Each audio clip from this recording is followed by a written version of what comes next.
ಜನಗಳ ನಂಬಿಕೆನೇ ನಮಗೆ ಆಯುಧಕ್ಕಲ್ಲ. ಯಾವ ಜನ ಅವನ್ನ ದ್ಯಾವರು ಅಂತವ್ರೋ ಅವ್ರ ಮುಂದೆನೆ ಅವನ್ನ ಮಟ್ಟ ಹಾಕಬೇಕು. ಆಗಲೇ ಜನಗಳಿಗೆ ನಮ್ಮ ಬಗ್ಗೆ ಭಯ, ಭಕ್ತಿ, ಗೌರವ ಎಲ್ಲ ಉಟ್ಕೊಳ್ಳೋದು. ಒಳ್ಳೆ ಒಳ್ಳೆ ಪ್ಲಾನ್ ಮಾಡ್ಬಿಟ್ಟಿದ್ಯಪ್ಪಯ್ಯ. ಈ ಕಡೆ ಕಂಟಿ ಸತ್ತು ನಂಗೊಂದು ಹೋಟ್ಲು ಸಿಗ್ತದೆ, ಆ ಕಡೆ ಜನಗಳ ಭಯ ಸಿಗ್ತದೆ ನಿಂಗೆ. ಆಟ ಅಲ್ಲ ಕಲ. ಕಂಟಿನ ಮಟ್ಟ ಹಾಕಕ್ಕೆ ಮೊದಲು ಆ ಸ್ನೇಹನ್ ಕೈಲಿ ಕಾಜಗ ಪತ್ರಕ್ಕೆಲ್ಲ ಸೈನು ತಗೊಂಡು ಬಿಡ್ಬೇಕು. ಮೊದಲು ಅದ್ರ ಬಗ್ಗೆ ಯೋಚನೆ ಮಾಡು. ಸರಿ ಸರಿಯಪ್ಪಯ್ಯ.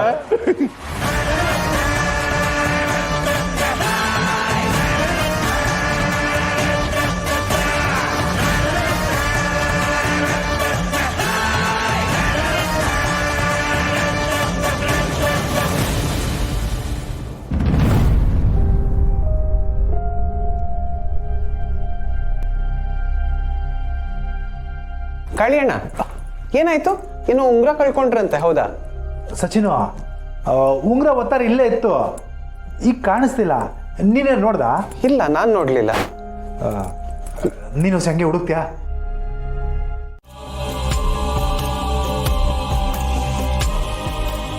ಥ್ಯಾಂಕ್ಸ್ ಸುಮಾ. ಈಗ್ಲಾದ್ರೂ ನನ್ನ ಜೊತೆ ಮಾತಾಡಬೇಕು ಅಂತ ನಿಂಗೆ ಅನ್ನಿಸ್ತಲ್ಲ. ನಿನ್ನ ಹತ್ರ ಸುಳ್ಳು ಹೇಳಬಾರ್ದು, ಅದಕ್ಕೆ ನಿಜ ಹೇಳ್ತಿದ್ದೀನಿ. ನಾನು ಈ ಊರಿಗೆ ಬಂದಿದ್ದ ಕಾರಣನೇ ನೀನು ಸುಮಾ. ನಾನು ನಿನ್ನ ತುಂಬ ಪ್ರೀತಿ ಮಾಡ್ತಾ ಇದ್ದೀನಿ, ಅದು ನಿಂಗೂ ಗೊತ್ತು.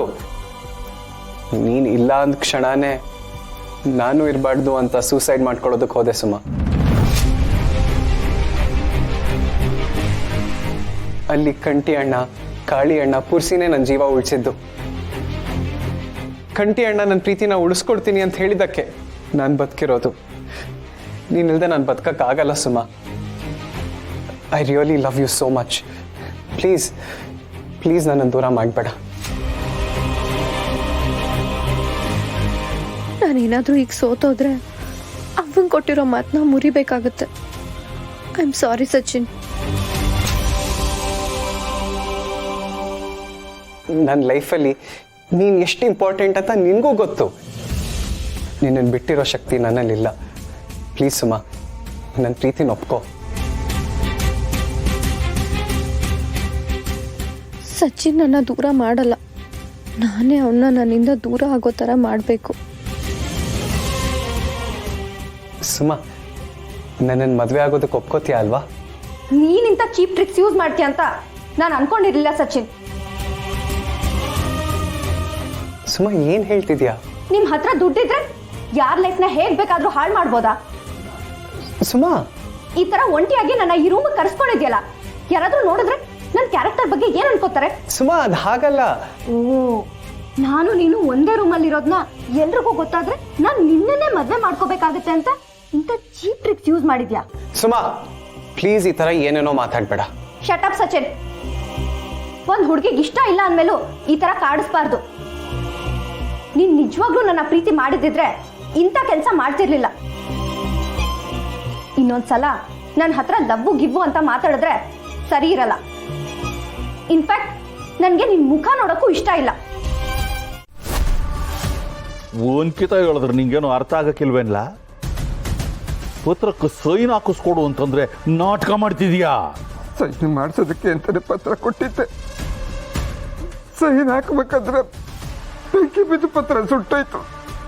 ನೀವೇ ಕಣ್ಣಾರೆ ನೋಡಿದ್ರಲ್ಲ. ಏಯ್, ಕತೆ ಕಟ್ಟಬಾರ್ದು ಬೇಕೂಪ. ಇಲ್ದೇ ಇರೋ ಸೋಳ್ಳಿ ಹೇಳ್ಕೊಂಡು 8 ವರ್ಷ ನೀನು ಆ ಸ್ನೇಹ ನಂಬಿಸಿರ್ಬೋದು, ಆದ್ರೆ ಈ ವೀರಾವಲಿನ ನಂಬ್ಸಕ್ಕಾಗಕ್ಕಿಲ್ಲ, ತಿಳ್ಕೋ. ನಮ್ಮ ತಾಯಣ್ಣ ನಾನು ಸುಳ್ಳು ಹೇಳ್ತಿಲ್ಲ ಸಾಹೇಬ್ರೆ. ನೀವು ಹೇಳಿತರನೇ ಸ್ನೇಹಂಗೆ ಪತ್ರಕ್ಕೆ ಸಹಿ ಹಾಕೋದಕ್ಕೆ ಕೊಟ್ಟಿದ್ದೆ.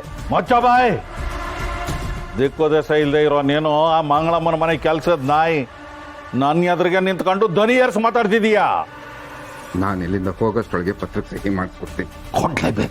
ಕೊಡ್ಲೇಬೇಕು, ಇಲ್ಲ ಅಂದ್ರೆ ಗೊತ್ತಲ್ಲ. ಆದ್ರೆ ನೀವು ನನಗೊಂದು ಮಾತು ಕೊಡ್ಬೇಕು. ಪತ್ರಕ್ಕೆ ಸಹಿ ಹಾಕ್ಸ್ಕೊಟ್ಟ ಮೇಲೆ ನೀವು ನಮ್ಮವ್ರಿಗೆ ಏನು ಮಾಡೋದಿಲ್ಲ ಅಂತ ನನಗೆ ನೀವು ಮಾತು ಕೊಡಬೇಕು. ಇಲ್ಲ, ನಾನು ನಿಂಗೆ ಮಾತು ಕೊಡ್ಬೇಕಾ? ತಪ್ಪು ತಿಳ್ಕೊಬೇಡಿ. ಮಂಗಳಮ್ಮನವರು ಸ್ನೇಹಂಗೆ ಅಂತ ಬಿಟ್ಟಿರೋ ಊರಿದು. ಅದರಲ್ಲಿ ಪಾಕ ಸಿಕ್ಕಿಲ್ಲ ಅಂತಂದ್ರೆ ಪರವಾಗಿಲ್ಲ, ನೆಮ್ಮದಿಯಾಗಿ ಬದುಕೋದಕ್ಕಾಗತ್ತೆ ಬಿಡಿ. ಓಹೋ, ಭಾಳ ದೊಡ್ಡ ಮನುಷ್ಯ ನೀನು. ಅವಳಿಗೆ ಬದುಕು ಕೊಡ್ತೀಯೋ? ತಂದೆಯಾಗಿ ಮಗಳನ್ನ ಜೋಪಾನ ಮಾಡೋದು ತಂದೆ ಆದೊಂದು ಕರ್ತವ್ಯ ಅಲ್ವಾ ಯಜಮಾನ್ರೆ? ಏನಂತ ತಂದೆನ ನೀನು? ನೀನು ತಂದೆನ? ಮಂಗಳಮ್ಮನ ಮನೆಯಲ್ಲಿ ತಂಗಳು ತಿನ್ಕೊಂಡು ಚಪ್ಪಲಿ ಕಾಯ್ಕೊಂಡು ಬಿದ್ದಿರೋ ನೀನು ಸ್ನೇಹನ ಅಪ್ಪನ? ದಯವಿಟ್ಟು ಜೋರಾಗಿ ಮಾತಾಡಬೇಡಿ ಯಜಮಾನ್ರೆ, ಗೊತ್ತಾದ್ರೆ ಕಷ್ಟ ಆಗುತ್ತೆ. ಗಂಗಾಧರ, ಮಂಗಳಮ್ಮನ ಆಸ್ತಿ ಕಾಪಾಡೋದಕ್ಕೋಸ್ಕರ ಸ್ನೇಹನ್ ಎಲ್ಲೋ ದೂರದ ಊರಿಗೆ ಕರ್ಕೊಂಡು ಹೋಗಿ ಬೆಳೆಸ್ತಿದ್ಯಾ ಅಂದ ಮಾತ್ರಕ್ಕೆ ನೀನು ಅವಳ ಅಪ್ಪ ಆಗ್ಬಿಡಕ್ಕಿಲ್ಲ. ನೀನು ತಬ್ಲಿ. ನೀನು ಹೆಂಗೆ ತಬ್ಲಿನೋ ದಿಕ್ಕು ದೆಸೆ ಇಲ್ಲದೆ ಇರೋ ಆ ಸ್ನೇಹನು ಹಂಗೆ ತಬ್ಲಿ. ಸಾಹೇಬ್ರೆ, ನನ್ನ ಮಗಳಿಗೆ ನಾನಿದ್ದೀನಿ. ಮಕ್ಕಳು ಎಲ್ಲ ಗಂಗಾಧರ, ಅವಳು ನಿನ್ನ ಮಗಳೇ ಅಲ್ಲ ಅಂದ್ವಿ ಯಾಕೆ ಅವಳನ್ನ ಮಗಳು ಯಾಕೋ ಕರೀತೀಯ? ನೀನು ಹೆಂಗೋ ಅವಳಿಗೆ ಅಪ್ಪ ಆಯ್ತೀಯ? ಜನ್ಮ ಕೊಟ್ಟರು ಮಾತ್ರ ತಂದೆ ಆಗತ್ತಿಲ್ಲ ಯಜಮಾನ್ರೆ, ಬೆಳೆಸ್ದವನು ತಂದೆ ಆಗ್ತಾನೆ. ಓ ಹಂಗಾರ ಒಂದು ಕೆಲಸ ಮಾಡೋಣ. ನಾನು ಈಗಲೇ ಸ್ನೇಹನ ಕರೆದ್ಬಿಟ್ಟು ನೀನು ಅವಳ ಅಪ್ಪ ಅಲ್ಲ ಅಂತ ದಿಟ ಹೇಳ್ಬಿಡ್ತೀನಿ. ನೋಡಮ್ಮ, ಆಗಲೂ ಅವಳು ನಿನ್ನನ್ನು ಅಪ್ಪ ಅಂತ ಒಪ್ಕತಾಳ ಅಂತ.